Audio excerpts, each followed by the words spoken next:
మహర్షుల తాళపత్ర గ్రంథాలలో దాగి ఉన్న శాస్త్రీయ నిత్య జీవన వికాస రహస్యాలు. తాళపత్ర నిధి డే 151. అతి మంచితనము మంచిది కాదా? ఓ గ్రామంలో కాలభైరవుడనే సర్పము ఉండేది.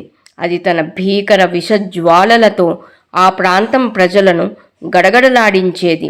ఆ దారినే వెళ్తున్న ఓ మునీశ్వరుడు ఆ సర్పంతో, ఇంత భయభ్రాంతులను చేయటం ద్వారా ఏం సాధిస్తావు?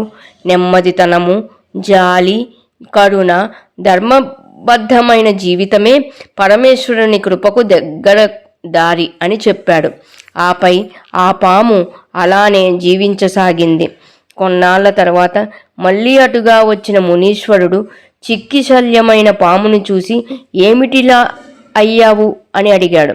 తమరు చెప్పిన ధర్మ సుగుణాలకి ప్రజలిచ్చిన బహుమానం.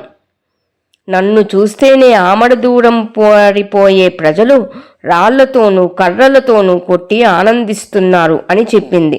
దానికి ముని నవ్వి, ఎవ్వరికీ అపకారం చెయ్యొద్దని చెప్పాను, కానీ భగవంతుడు నీ రక్షణ కోసం ఇచ్చిన బుసని కొట్టొద్దని చెప్పానా అన్నాడు. కావున మనలో మంచితనం ఉండటం వేరు. ఆ మంచితనాన్ని చేతకానితనంగా భావిస్తే బుసకొట్టడం అనగా కన్నులు ఎర్ర చెయ్యటం లాంటివి చేస్తేనే కొంతమంది కంట్రోల్లో ఉంటారు.